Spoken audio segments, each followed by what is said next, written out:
Hi guys, today I'm going to talk to you about the writing process. The first thing I'm going to do is I'm just going to go over the basics. The first thing is to find your inspiration. You can do this by listing the topics you might want to talk about. You can do this by mapping your information, webbing it.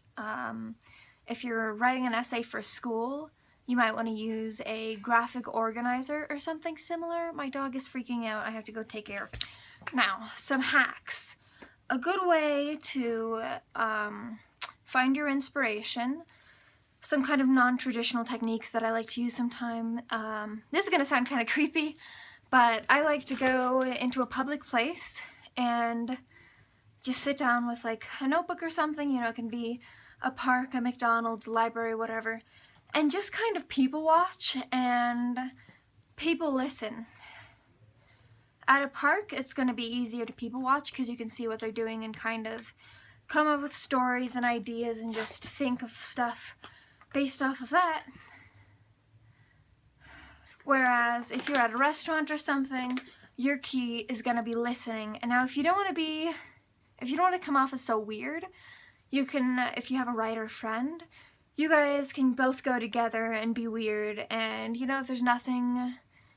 don't see anything going on for a little bit, you'll at least have somebody to talk to.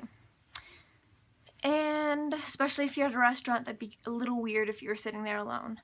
But if you can do that without having an anxiety attack, like, good for you, because I can't. The next step to the writing process is, also, with finding your inspiration, this is the time where you're going to do some research. Okay. And make sure to use different sources and keep in mind where those sources are coming through, and just, keep point of view in mind is what I'm trying to say. The next step of the process is drafting, where you start writing and you just write and write and write, and you take these jumbled ideas out of your head and just spit them onto paper so they become words. That's basically what drafting is. Something that I like to do for drafting, especially if, this will be important if you're somebody who has difficulty getting inspired or struggles with procrastinating, something I definitely do a lot, you can set a timer, and who cares if it's 5 minutes or 50 minutes, as long as you set a time that you know that you will be able to work from beginning to end. And, it's okay if it gets out of hand. You can start writing about one thing and finish writing about another, but as long as you spend that time you're given, the full time, putting your thoughts into words, that's the important part. And you will be surprised how easy it is to create a draft for something when you just set the timer to a time that you can do, and just go for it. And I mean, even if you set the timer for like 5 minutes and you just write for a solid 5 minutes, A, you'll be surprised how much you can get done in 5 minutes, and B, you might find that that little window opens you up to it opens you up to flow. You might start feeling the writing coming forth a little easier, and then you'll be able to just turn off that timer after 5 minutes and just keep writing. And it's okay if you don't. Sometimes we need a break. Sometimes, you just have to set the pencil down, get some coffee, and try again later. The next step of the writing process is revising. Do not get this confused with editing. During this step, you should focus on your general content and ideas, not on your grammar and punctuation. Save that for editing. Right now you're focusing on getting your ideas together, taking those little scraps of words and just kind of improving them so that they flow a little better. And when you're done with that, now you can go on to editing, which includes grammar, punctuation. You can work more on flow.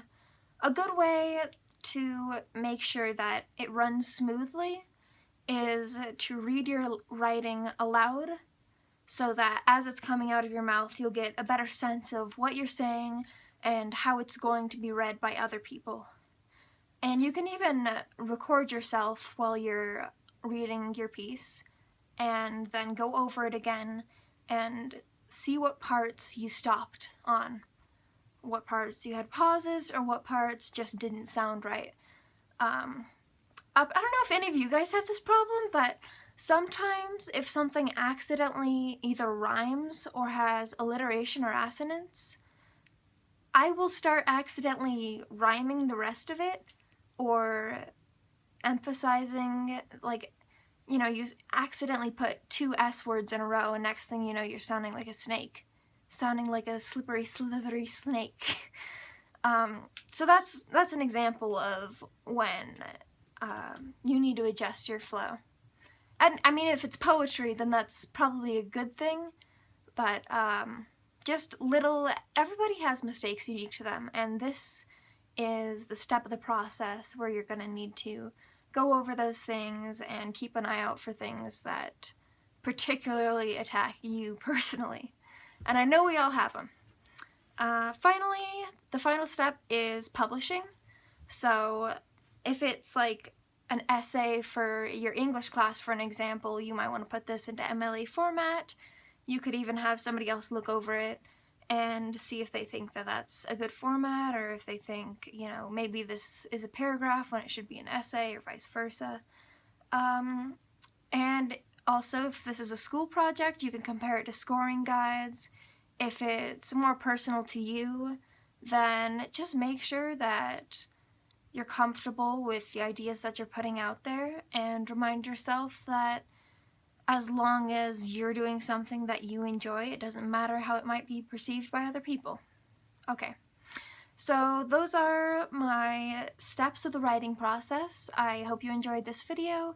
If you have any questions or comments, just let me know in the comment section down below, and I will get back to you guys. Okay, I love you. Bye.